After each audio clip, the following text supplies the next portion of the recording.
How could I possibly have a meaningful and deep connection to the Holocaust? How could I possibly have a meaningful and deep connection to the Holocaust?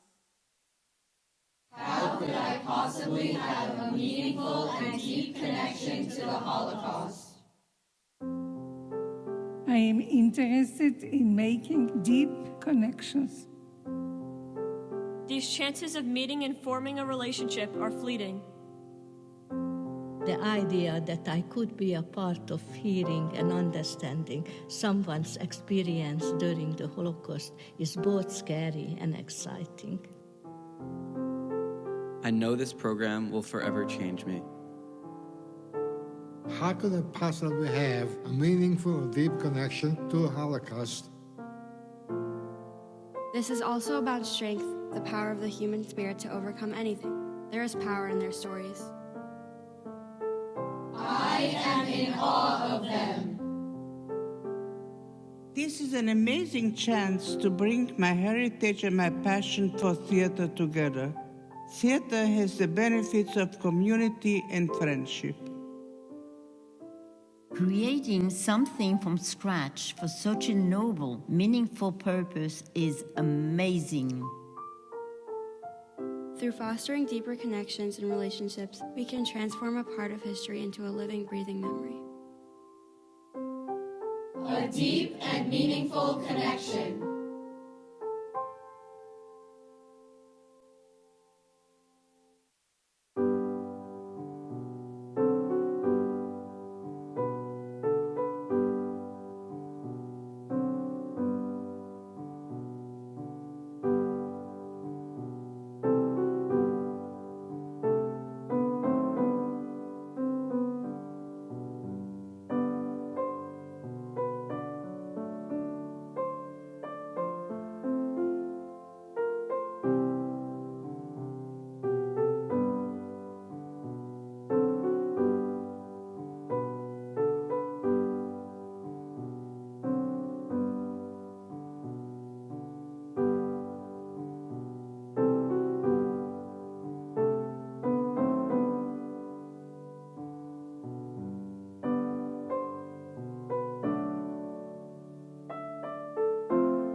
Right, no.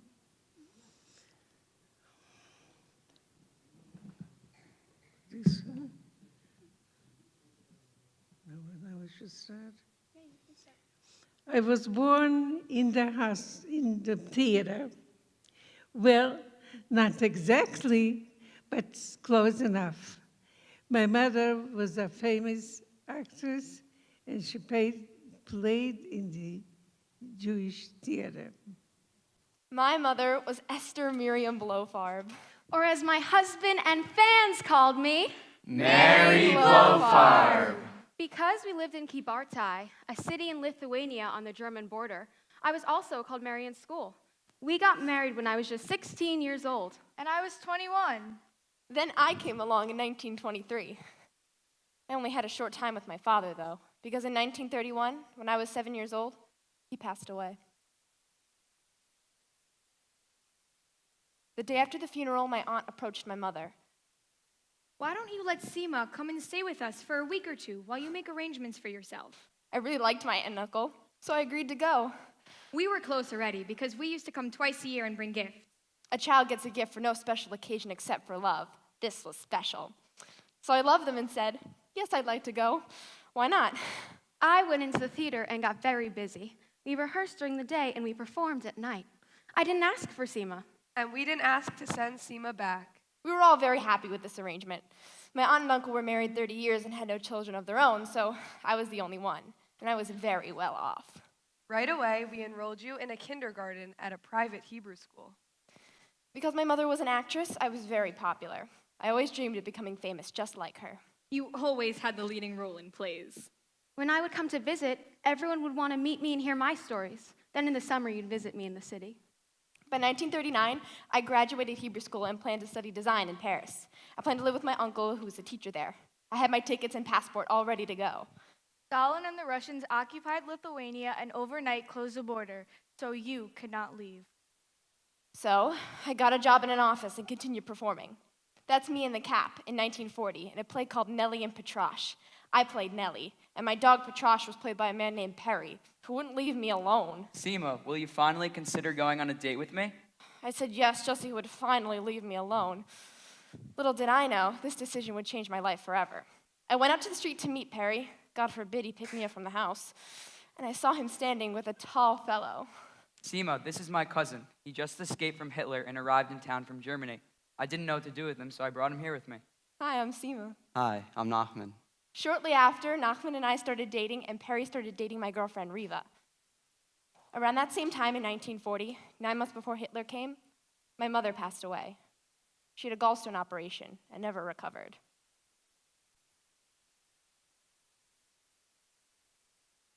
Then, 9 months later, It was a Sunday. A beautiful day. This is when Hitler came. right away we were put into the ghetto. I took all my pictures with me, the best I could. I took them with me into the ghetto. 2.5 years in this awful place. I lived across the street with my parents. There was constant killing. Always something happened. Never direct to me, but to dear friends. Very dear friends. Nachman's mother was one of those dear people to me. After about a month of living in the ghetto, I saw her pass by our window. She walked straight and looked down, and the police had guns on both sides.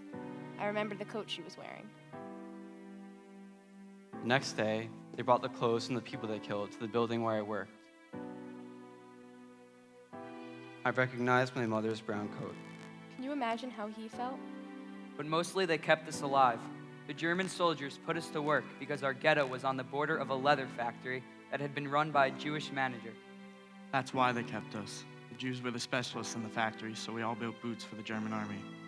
After 2.5 years of working hard, without clothes, starving without food, we knew we had to escape. I worked in the factory, and a friend from there let us know of arrangements that could be made for us to leave the ghetto. Knowing that, Nachman and I decided to get married. And Perry and I got married too. We had a double wedding. 2 weeks later, my aunt and uncle were taken to a camp. Harry's father and my father made arrangements for us. Out of a dish towel, I made a bag and put all my pictures into it. I still have them with me to this day. The next day, we followed my father to his job at the factory. A soldier stopped us because he knew Steve and I didn't work there. When we asked him to keep quiet, he did. Once inside the factory, my father-in-law put us right away into a closet. All day long we were in this closet while both the Jews from the ghetto and the Lithuanians from the town were working. Wherever we were running, wherever we were hiding, changing places, I always had my pictures with me. Nothing else, just the pictures. I still have them with me to this day. I have all the pictures. It's the end of the workday, so they're about to open the gates for the Lithuanians to head home. Take off your stars and let's walk, quickly. We took off our stars and walked through with the Lithuanian people. Luckily it was drizzling and nobody was looking. All the Lithuanian people looked down. This is the way we escaped. We were the only ones who managed to escape. 2 weeks later, we found out everyone remaining in the ghetto had been taken to Auschwitz. We went to a special address on the outskirts of town, and a woman took us in and put us in the attic. From here, we were picked up and brought to the Zalevikus farm. Here's the farm where we stayed. One of the shacks had pegs on one side and chickens on the other. So they took out the chickens, and this is where we hid. In the winter, they had a little oven. Here you can see the chimney.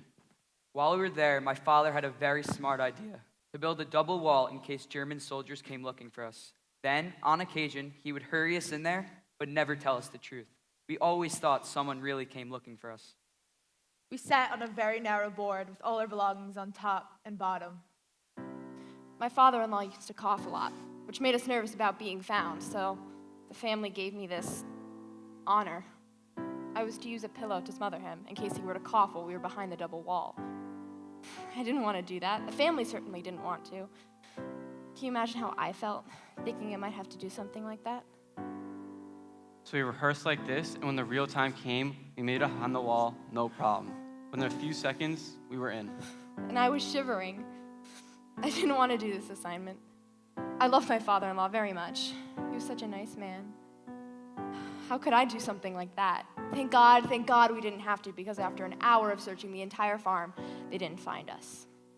But they did find a hole with water, so they took the farmer and turned his ear. They got so angry that they didn't find anything. We stayed behind this wall the whole day following. We hardly moved. Then the farmer's wife came and told us that we had to leave. She didn't take any payment or anything from us. She simply said she didn't want anything and we must go. We didn't know what to do. We were there lying down a whole year, and when I got up, I couldn't walk anymore. The farmer had a daughter. Her boyfriend was able to locate a farm for us whose cook was able to take us in. They prepared our hiding place that very day.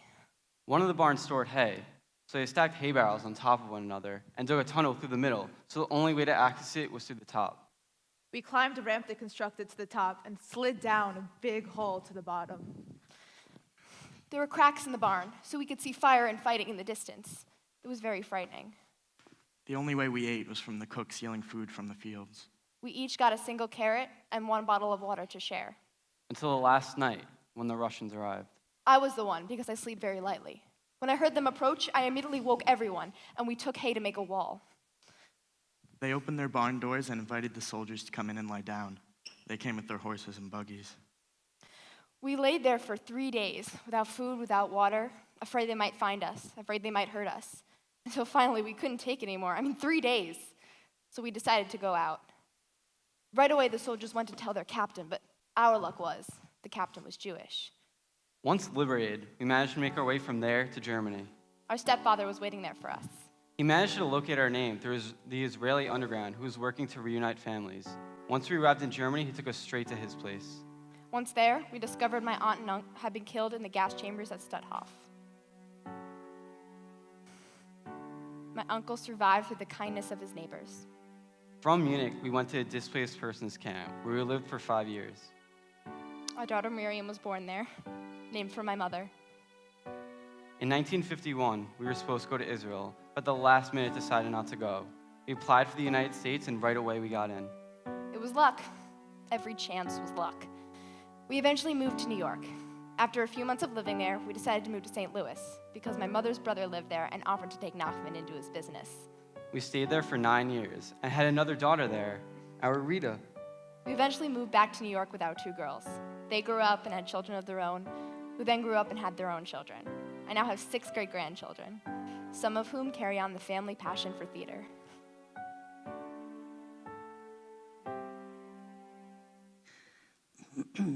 Some stories are very hard to tell, but too hard to keep. I was scared to share all my stories with the students. Some of them are just too difficult.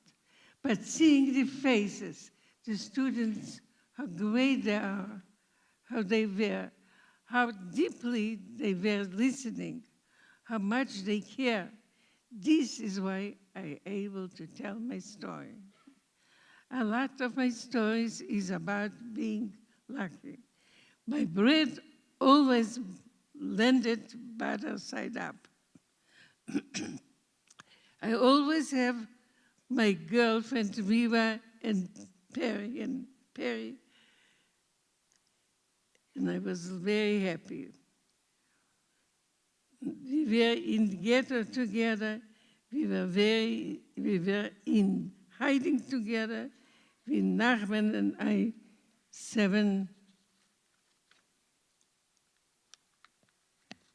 Nachman and I even had a double wedding together with Trayvon Perry, and we were liberated together. Now, I'm sad to say they are no longer with us, but their two beautiful daughters and grandchildren are here with us in the audience today. I am a proud mother of 2 daughters, 4 grandchildren, and 6 great-grandchildren. I wish for them and for the wonderful students to be lucky like I was, to have wonderful lives, and even in the hard times, always have hope for the future.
I was born in Bratislava, Czechoslovakia in 1924 to an Orthodox family. My mother was one of 13 children. 7 girls and 6 boys altogether. It was through my mother's siblings, my aunts, uncles, and cousins, that my brother and I learned how to speak Hungarian. My father was a salesman. We weren't rich, but we were an average upper middle class family. We had a nanny. A German nanny. So my younger brother and I. Our mother tongue was German. Our country didn't really show anti-Semitism, really only in the smaller towns. Our nanny slept in our house. She took care of us. She'd make us breakfast, take us to school, and pick us up. She'd even take us to the park.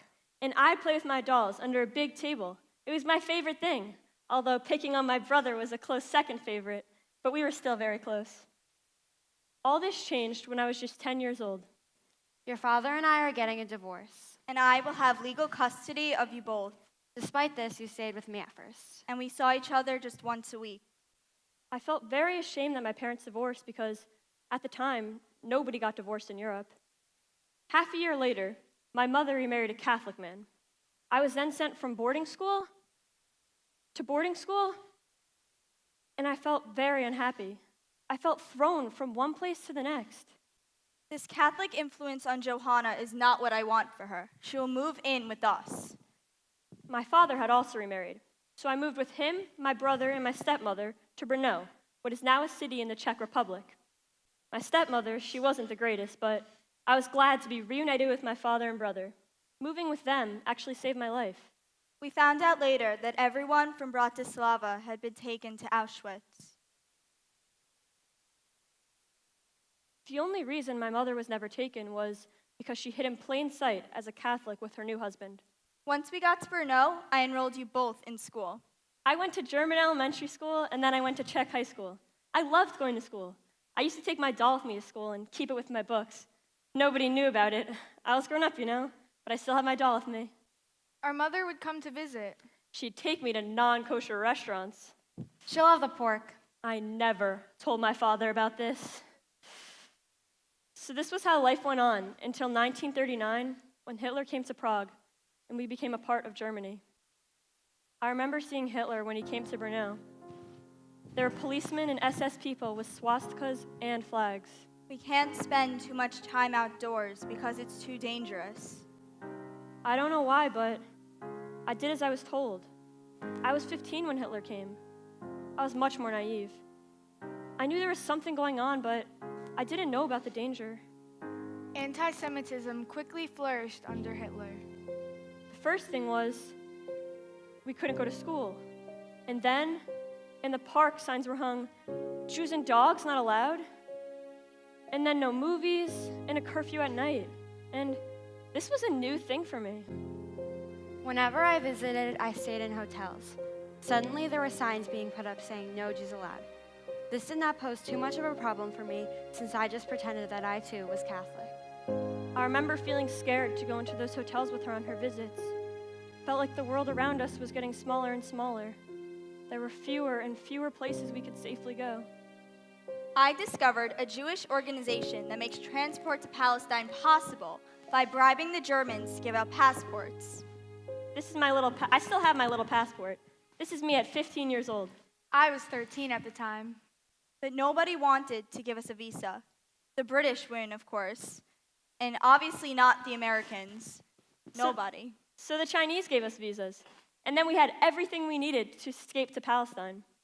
2 days before our planned departure to Palestine, our stepmother decided she didn't want to go. I became faced with the hard decision. Do I stay with my wife, or do I leave and save my children? I left my wife and took my children. Together, the three of us set out illegally for Palestine. We were able to pack 2 crates to ship ahead of us to Italy to eventually get to us in Palestine. The SS watched as we packed our crates, ensuring that we didn't take any of our own valuables. For me, when we left, my main purpose was to take a bag with me. I had always liked swimming, so it felt only important that I bring my bathing suit with me.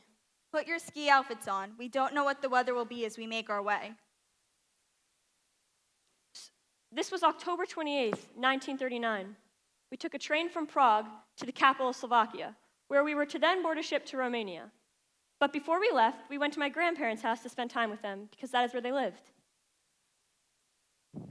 Please, there's still time to leave. There's still time to leave. Times are very bad, and we know what has started in Germany already. No, we're fine. Nothing will happen to us.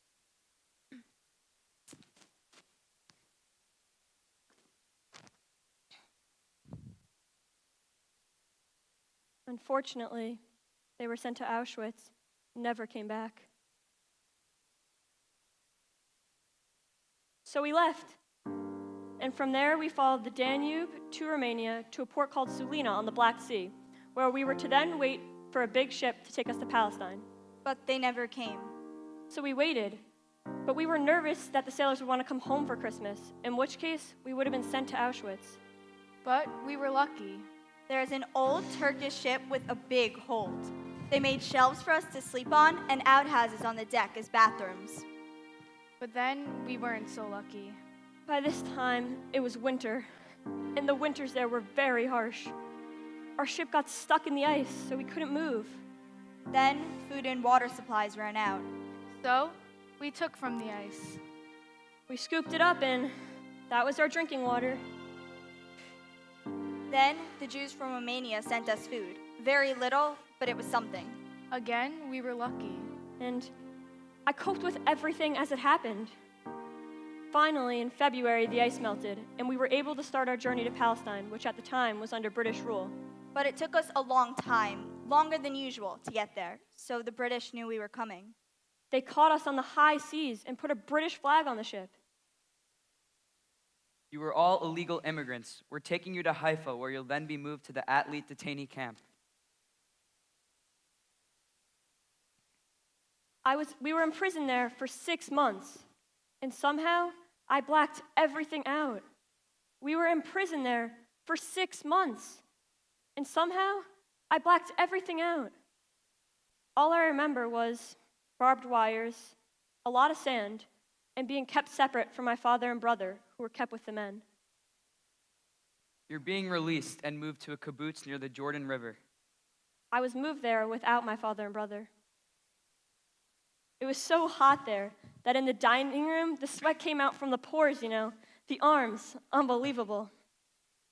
The Jewish organization that put me there continued to move me around until 1940, when I ended up in an agricultural school for girls. Girls from all over Europe were there, some legally and some illegally. We were there, 4 girls to a room, learning Hebrew in the morning and working on the gardens in the afternoon.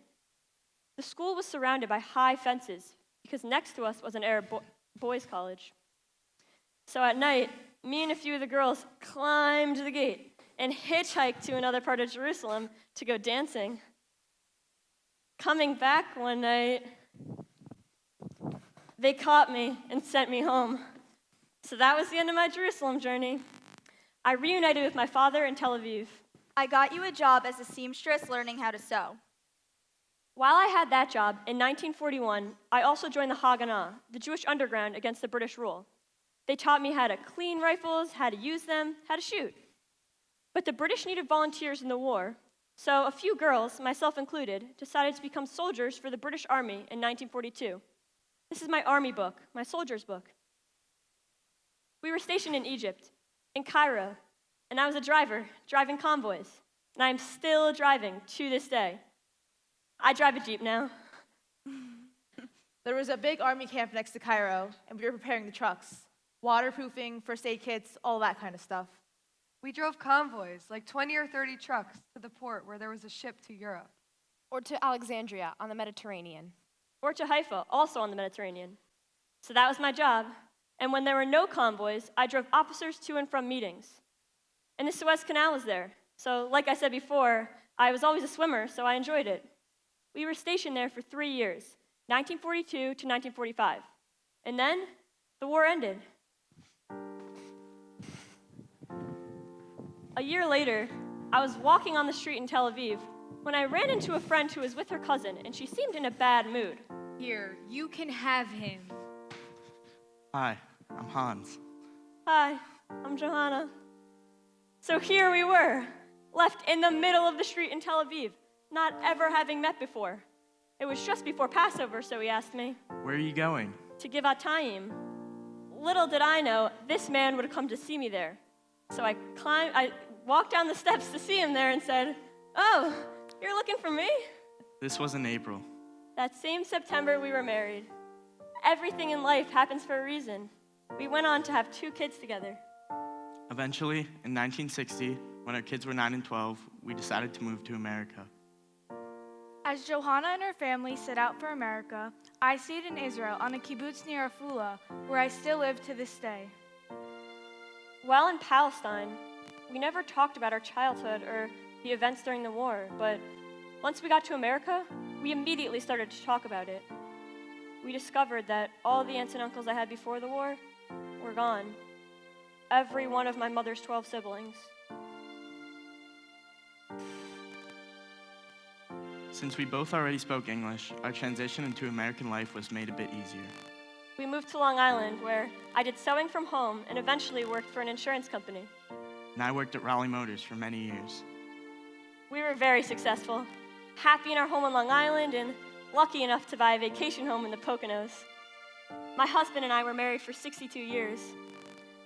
I still live on Long Island to this day with my one son, and my other son lives in South Carolina.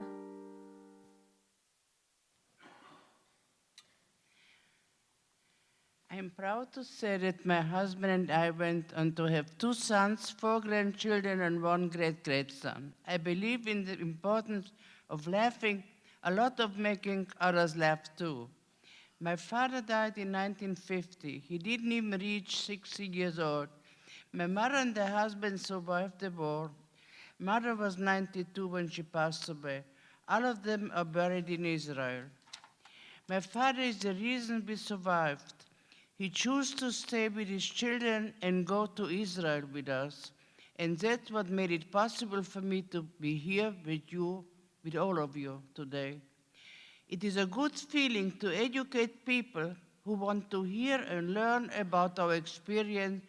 We never forget. So we never forget.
Hi, my name is Susan Brown, and I born in Budapest, 1938. I had a very happy childhood until it came the war. My mother to the hard labor camp in 1942, and then in 1944, early 1944, we had to go to the ghetto. My father owned and ran a little store. I was the only child. Everybody loved you. Everybody pampered you. So I have nice memories with my parents together. On occasion, we would ride to my store together on the metro. It was a big deal for a little girl like me to ride the metro. I loved helping with all of my father's different customers. Time to close up the shop, Susan. What happens after we close? Where do we go? The pastry shop. This was a big thing because we didn't have a lot of money, but we always had enough for this favorite tradition of ours. 1 pastry and 1 cocoa. With whipped cream? With whipped cream. My mother had a beautiful voice. We had a piano in our house, and music was always playing. I love this memory.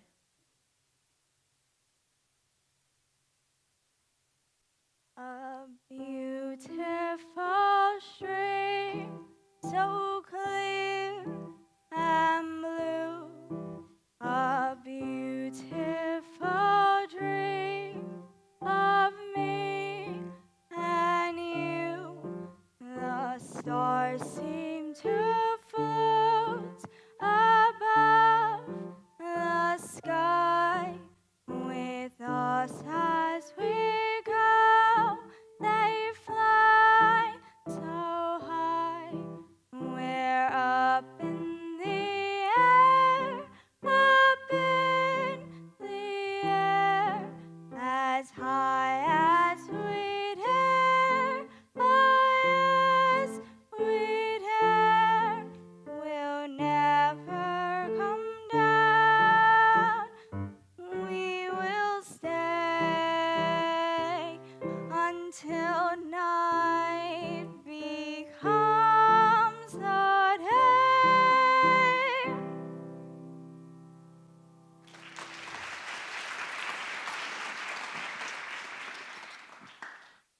This was happiness. We had a nice life, a happy life. We took you to the puppet theater and to the lake. Our life was full of love. Love is right. And if you were to look up love in a dictionary, you'd find Grandma. My grandma was the definition of love. She's the reason I'm alive today. She really deserves the focus of the story. In 1943, the German soldiers arrived. When the war touched my life, it was a very hard, very, very drastic thing. First, we were made to wear the Jewish star. Then we had a curfew. Then, one day in November 1944, All Jews are to immediately report to the square. I was moved to a forced labor camp. You, come this way.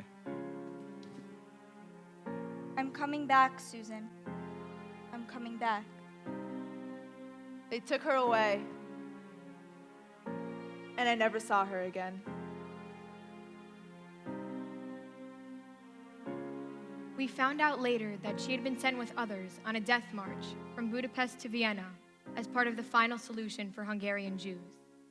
She never came back home. She was 30 years old. All remaining Jews must pack one suitcase only. You are being moved into the ghetto. This was no place for a child. No place for anyone, really.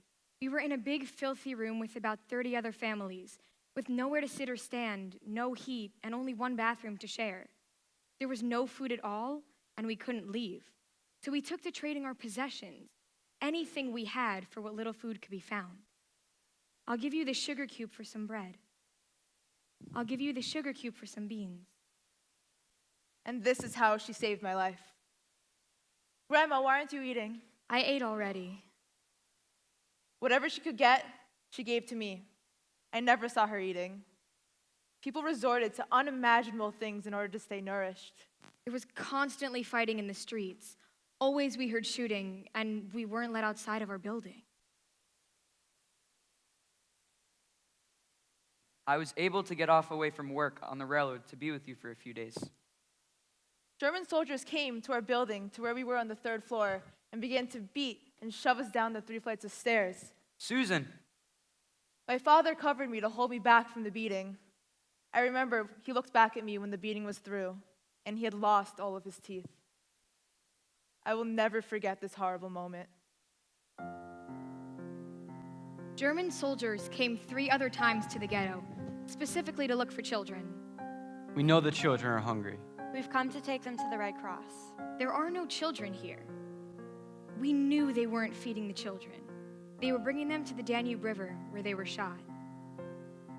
Susan, you need to stay here a bit longer in case they return. Here, eat this and take this blanket to cover you. It was horrible. Dark, cold, alone. She was 5 years old. I remember the only other thing down there with me were animals. I was there for 2 days. I was terrified that my grandmother would never come back. I am still afraid of the dark to this day, even after so many years. We were in the ghetto for 4 months. Finally, in the winter of 1945, the Russians came. Susan was 6 years old.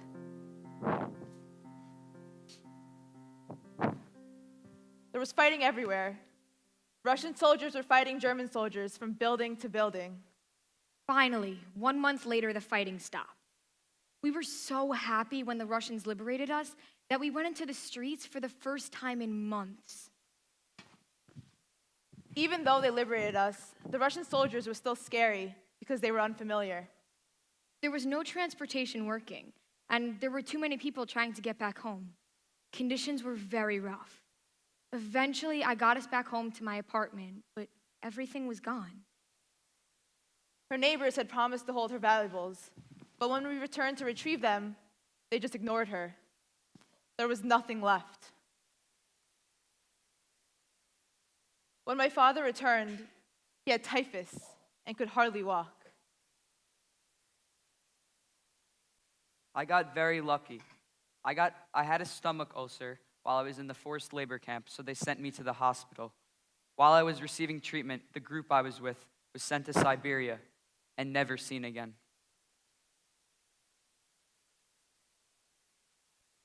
Thankfully, we did have other members of my family survive, aunts, uncles, and cousins. Unfortunately, doctors who did not want future generations of Jews to be born sterilized the young women in my family during the war. Rebuilding life was challenging. We were very poor. I remember entering the first grade and having to take wood to school in order to have any heat. It was very hard to communicate with anyone because nobody knew about the concentration camps. The German soldiers tried destroying all the evidence. I recall my grandmother with love and gratitude. Her and my father were my ultimate protectors and are the reason I am alive today. Many years later, in 1955, some friends convinced me to join a group for young Jewish people. They held events in the most beautiful synagogue in Budapest. I was 18 years old. I was willing to take a chance, but I wasn't expecting anything so serious. But then we met and became quite serious. I married Imre in 1956, right after the revolution in Hungary. We lived through one war just to live under persecution. We tried to escape twice, but we were caught both times. Then we had a son in 1960. We knew we had to attempt a third escape, but it was more dangerous now with a child. So I went alone with a group to Vienna. In 1963, I went ahead to Vienna with our son. I don't know how we had the strength to do this. We didn't know if it would work. But 3 months later, we made it to America together with the help of the Hebrew Immigrant Aid Society, where we were happy. We worked hard, holding multiple jobs, but we had another son and made a beautiful life.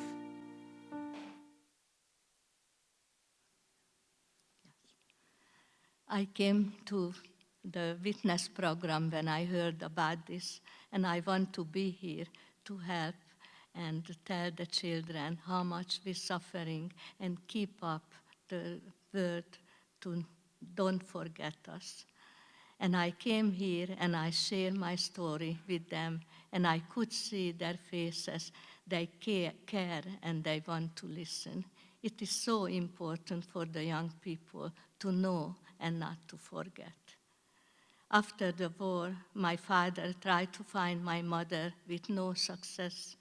In 1968, he got remarried to a good woman who lost her husband also, and they had a little girl. We grew up together with my sister and love each other always, and we are here in America together again.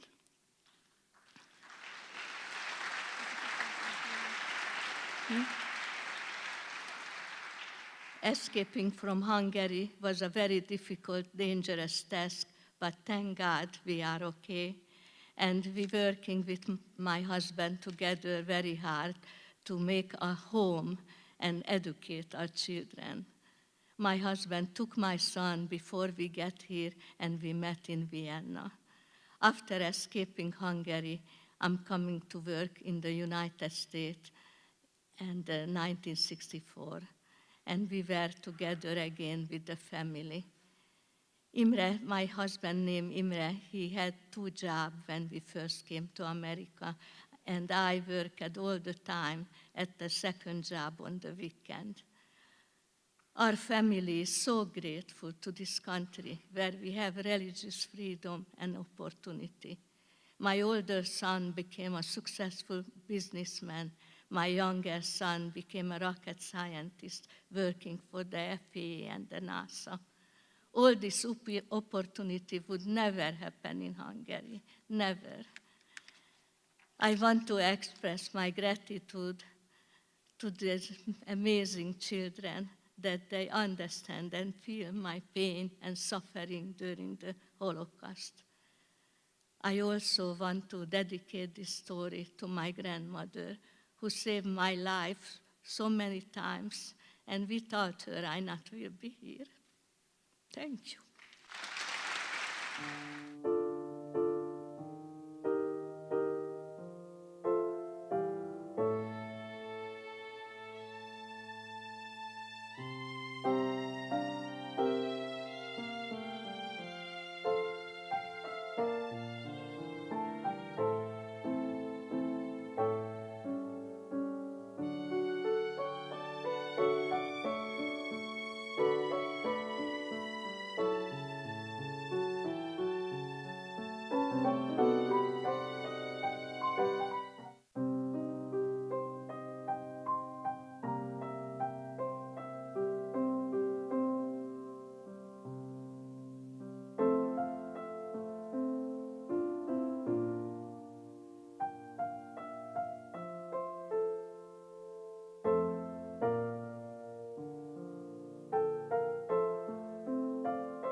My story is a complicated story, very painful story. It's been a wonderful experience telling the kids what we, the Jewish people, went through. I was born in 1924 in Romania to a loving religious family. After my parents got married, they had 3 children. First, our daughter, Clara. Then, our son, Dave, and another son, Alex. Then, 4 years later, in 1924, came our youngest, our baby. Me.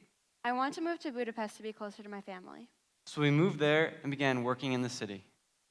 I was a sales manager at a very exclusive haberdashery store and was always dressed very well. I worked in a hat factory. I was a seamstress making tachrechem, Jewish burial clothing. I am enlisting you in religious school. I went to school there for 4 years, and I have some good memories from that time. Every week we would observe Shabbos. Take this sholem to the bakery for cooking. Mom would make us stuffed cabbage, chicken, or flanken.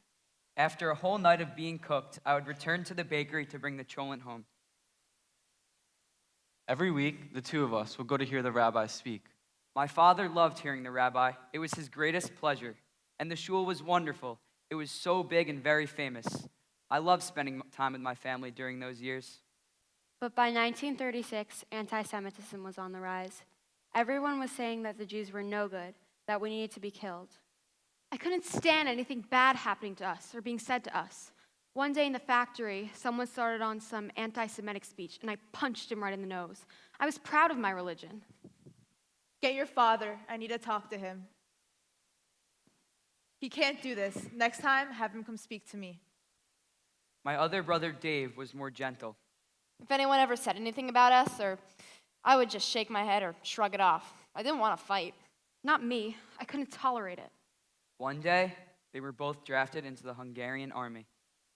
Then, in 1943, Hitler and the German army took over Hungary. We never heard from our brothers again. We were all very scared. During this time, my religious school started to get challenging for me. We were being taught too many languages and I can't keep up with Russian. Please put me in public school. Okay, we will.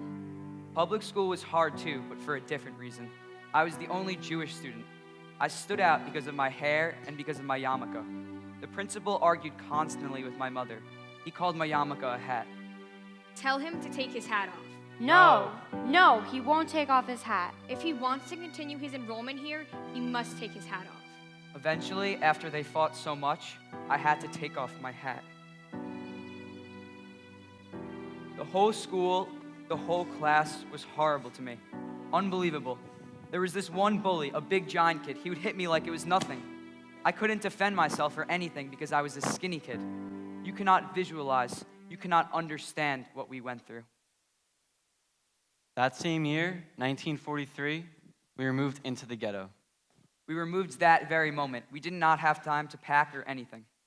While living there, we would hide a radio and gather around it to hear Hitler speak. I understood German, so I would translate for everyone. Hitler was always talking about destroying us Jews. One year, during the high holidays, our mother turned to us and said, "We don't have anything to eat." So I went down, I took off my Star of David from my jacket. I took a chance. I left the ghetto and went down to the fish market because my mother used to buy us whitefish. Unfortunately, I didn't know any better and I bought a catfish. Here, Mom. You bought a fish. Thank God no one caught my baby. I cooked this fish and we ate it. We didn't like it, but we ate it because there was nothing else to eat. It tasted terrible, but I risked my life for the love of my parents. They were good people, poor people, honest people. We all loved each other very much, which made our separation that much more difficult. Around 1944, German soldiers took me away from my family and put me on a cattle wagon. Quick, take the schmaltz. She gave me a little piece of animal fat. This saved my life. It was the only food I had on this cattle wagon for 4 days. There was no bathroom and it was very overcrowded. I was just 16 years old. I had no feeling whatsoever during those days, just to survive. Where are we? Mauthausen, quick, give me your food and belongings before the soldiers take them away from you. Get the hell away from me. I knew to keep what little I had close to me. That same day, a few men began wrapping prayer shawls around themselves, and they began to daven. You wouldn't believe the beating they got. This is what happened on the first day. On the second day, Here, take this loaf of bread, and here's some soup. we never got that again. One day, I was made to collect the bodies. After doing this for a short bit, I couldn't take it anymore. I ran away and found a place to hide. Luckily, they never found me. It's hard to believe things like that, even for me, and I lived it. It was very difficult being there all by myself. Every night, I just thanked God that I still had my life. This small gratitude kept me going, gave me a bit of hope during a time that felt so hopeless. There was a storm a few days before the liberation. We thought if it kept up, we'd never see sunshine again. But on a bright sunny day, May 5th, 1945, the American soldiers came to liberate us. Immediately, I made my way back to Hungary. You're home! Come, let's find your father. Your son is home. I didn't even recognize you. Thank God, my mother, father, and sister survived. Reuniting with them was one of the greatest pleasures of my life. I did not cry once during the war. When I reunited with them, that is when I cried.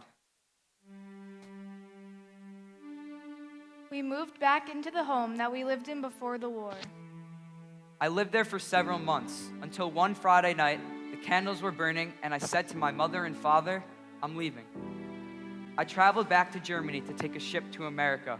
When I arrived in New York in 1946, I was so happy to see the Statue of Liberty. Everybody went to one side of the statue. The boat started tilting over. So I said to myself, I better go to the other side if I want to survive. A few days after arriving, a friend recommended that I marry his cousin, Rosalind. She said she was too busy the first time I asked. But when I asked 6 months later and said, are you ready to meet me? She said yes, and we were married 6 months later. 1952, May 25th. I picked that day because my mother and father married them that same day. Well, I want to tell you all, I appreciate what you live in the greatest country, America.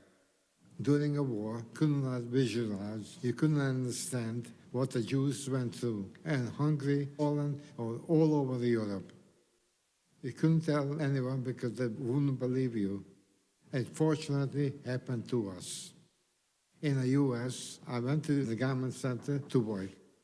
I'm married to my wife, 62 years, and we had 2 children.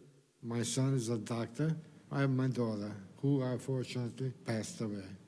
Thank God I have my son, my grandchildren, my family. But besides that, this is my family. All these young kids who are the future of America. When I say to all of you, God bless you and God bless America.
I was a very happy little girl. Life was very, very good before the war. My parents had come to France from Russia, then had me in Compiègne. When you might ask, I don't tell my age, but I will tell you that I am a dancer, and that dancing helps express what words fails to say. Life in Russia was hard for both of my parents' families. Our families were both large and very close with one another. We were all very poor, so in 1930, we moved to France. We got married in St. Quentin and settled in Compiègne. Eventually, I came along. Then I came 5 years later. My brother Leon, who I eventually cared for as if he were my own child. Compiègne was known as the Royal City because there was no factory there. Mother used to take us to the park. There was a very big castle where many famous French leaders often spent time. Napoleon, Louis XIV, and Louis XV. There were flowers everywhere and the beautiful castle as our backdrop. We loved playing here together. I went to school called Joan of Arc. I was 6 years old here. I owned a clothing business and was a very good tailor. I used to love going to my father's clothing store. It was an open-air market, and I used to love being around all of the clothes. Life really was very lovely, until I watched my house crumble in front of my eyes. We weren't particularly religious.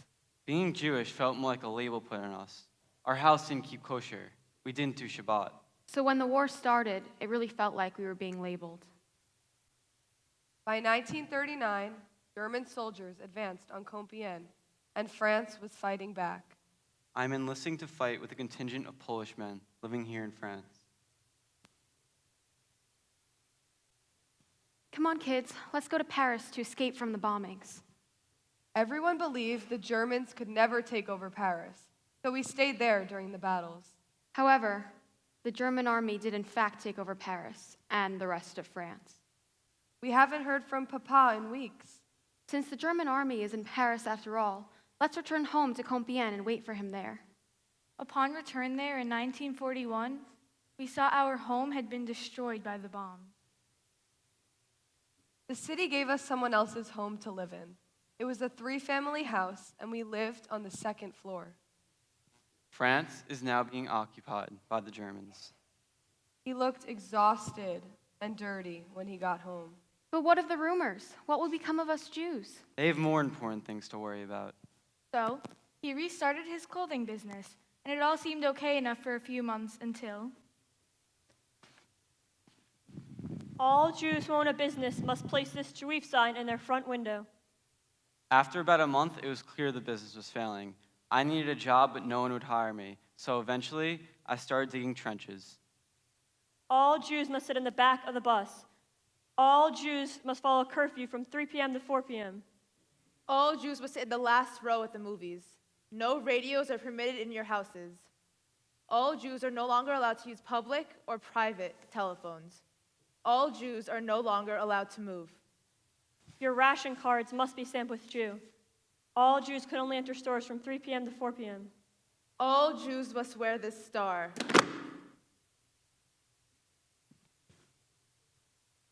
So that's the way we had to walk around. We had to walk around like that. I want you to feel it, what I'm telling you.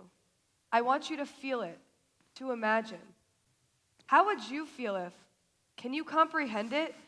Can you believe that this could happen? Little by little, this is how they took away from us, by creating these laws. And that lasted until 1942. Thankfully, I had clothes left over from my business, and I spoke about 6 languages.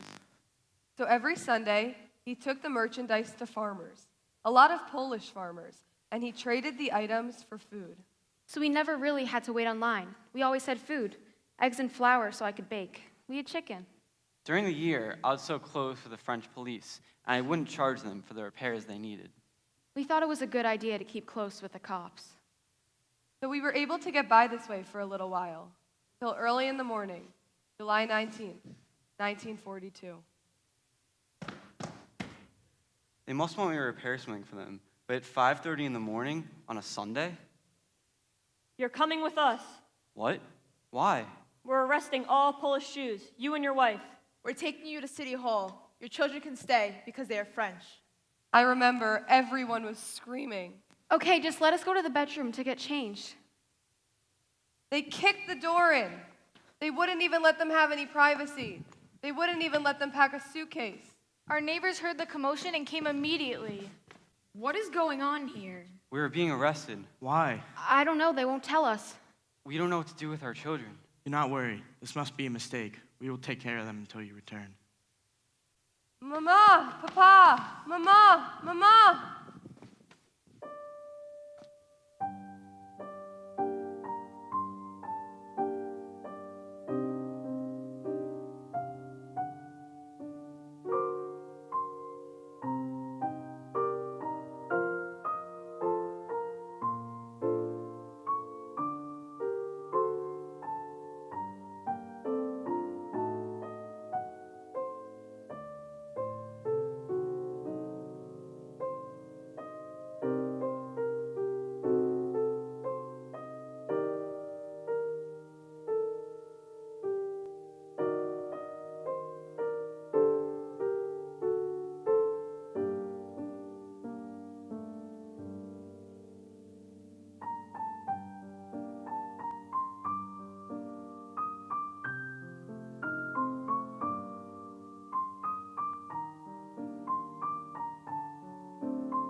Rachel was just 10 years old. Leon was 5. And so began our new life. Suzanne and Henri Ribelot. I call them Tante Suzanne and Uncle Henri. I have so many details to share with you about these people. They had 2 boys, about 17 and 19. Tante Suzanne had always wanted a little girl, so she'd always sew me clothes and give me hats, so I was always dressed very girlish. They would take food away from their own son, their own children's mouths to feed us, because we were so young. We were paying rent for your apartment, so that when your parents come back, you'll still have a place to live. We won't take you to church, even though you've asked us to go. Your parents raised you a certain way, and when they come back, this is the way they're going to find you. But our parents never did return. We received one letter from them, sent from the internment camp they were sent to in Drancy, a suburb of Paris. We sent them a package filled with items they requested, and news that their children were safe in our care. But our package never made it to them. We learned long after the war that they had already been deported to Auschwitz and died in the oven. My mother was 27, and my father 32. Raids were consistent throughout the war. Officers tried to gather every Jew they could find. On January 19th, 1945, I was coming home for lunch from work, and I saw a German truck stopped outside of a Jewish home. I knew they were coming to our home next. She raced home where she knew Leon was homesick, and Uncle Henri had stayed there to take care for him. Quick, run and hide. Our neighbors refused to take us in for fear of their own lives. We fled to my sister-in-law, who also did not want to hide us, but we pushed our way in. I was on my way home from school, unaware of what was going on. Rachel, they're coming. Quick, we must leave and hide. Together, we waited there all afternoon. What of our sons? What of the SS? I want to go back to see what's happening. So he went to the bottom of the street and saw that the truck was still there. To his dismay, one of his sons was then led onto the truck. Finally, I saw him come off the truck. He happened to leave in the direction where I was, so once he found me, he told me what happened. Then, reassured my son was safe, I left. Renee was brought onto the truck. He was asked to identify you both, but thankfully, there was a smudge over our address which made it unreadable, and they never asked him for his identification. If they had, they would have known he was lying, and they would have taken him into custody, or worse. My sister-in-law did not want us staying there. She said we had to leave. So without another option, as night fell, we walked back to our apartment, certain there would be an officer there ready to take us in. Thankfully, We all made it home safe, and their sons were home safe too. No officers were there, and they never returned. Leon and I were the only 2 Jews to survive from our town. Everyone else on that truck was taken directly to the ovens. I wouldn't be alive if it weren't for Tante Suzanne and Uncle Henri. I wouldn't have stayed Jewish if it weren't for them. There are no words to express my feelings for them.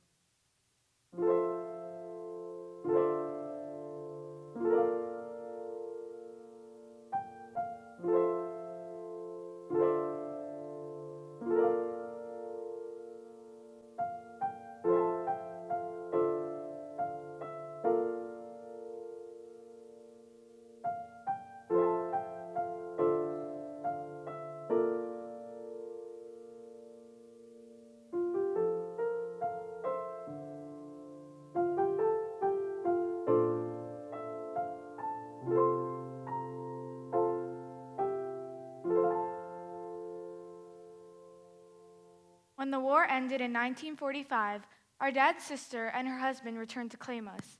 They didn't want us living with a Christian family. It was a big, heartbreaking fight. We wanted to stay with the Ribelows.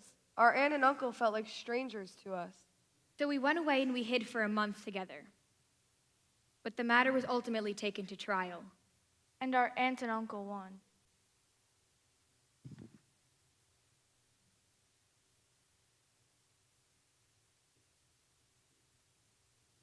We were there for 2 years. I took care of my brother as if I were his mother. Eventually, it was decided that my uncle's sister in Brooklyn could take one of us. The adults decided that Rachel would go. I felt like I was losing my mother all over again. I was pushed onto the boat, 17 years old, traveling with just the clothes I was wearing. I was absolutely miserable and very scared. I didn't know the language, the country, this new aunt, nothing. And I didn't want to leave Leon. Eventually, it came to a point where I had enough. I couldn't take it anymore. So I went over to the banister, leaning on it, wanting to end my life when a Yiddish Mädel, a Jewish girl. This young boy saw my Jewish star bracelet and immediately introduced me to a group of individuals traveling from Romania. These people lifted my spirits. We arrived in America in 1950. Soon after arriving, I got very lucky. I met my husband. We got married when I was 18 and he was 20. We are still married to this day, 67 years. We went on to have 2 daughters, 4 grandchildren, and now 1 great-grandchild. Hello and welcome. I want to thank those special young people for that wonderful portrayal of my story. It was a memorable experience for me to work with them, and I extend to them my own personal round of applause.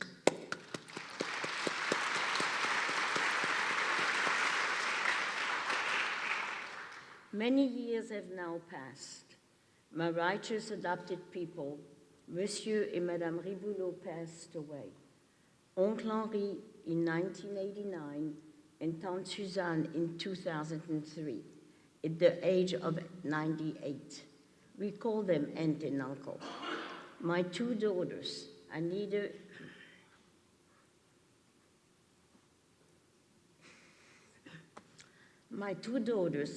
in holy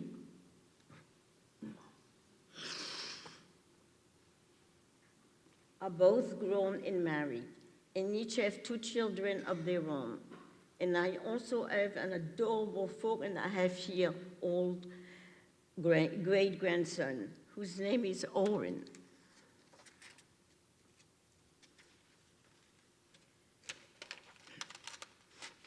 It has been difficult for me to discuss my childhood for all these years, because the memory hurt too much. I was 10 and my brother 5 years old. But slowly, I've been telling it because I realize how important it is to keep the memory alive for future generations. Because of the kindness and bravery of Suzanne and Henri Riboulot, there are 12 descendants from my brother and me. Can you only imagine if each one of the 6 million Jewish people that perished needlessly were responsible for at least 6 descendants? There would be close to 36 million more Jewish people today. In addition to sharing my story with young people, I have also told it to interviewers sent by the famous director Steven Spielberg. And in 1998, an independent filmmaker made a documentary of my story, which you can see online and YouTube by searching for the title, 17 rue Saint-Fiacre, et 17 rue RUE Saint-Fiacre, F-I-A-C-R-E. When we went back to France to make the film, it was the first time since I was a young girl that I visited my house on Rue Saint-Fiacre. But the most important part of my story and the message and lesson I want you all to remember is that out of the terror and horror and evil of World War II came the goodness of kindness in the form of many righteous Gentiles, non-Jewish people who saved at risk of their own life and the life of their children, thousands of Jewish people. The saints in my personal story were named Henri and Suzanne Riboulot, along with their 2 sons, René and Marcel. Thank you for listening and for your interest. I thank again all these wonderful young people who portray my story here tonight, helping to keep the story alive. I hope that my story has touched all of your hearts and that you will always remember it and tell it to others. Thank you.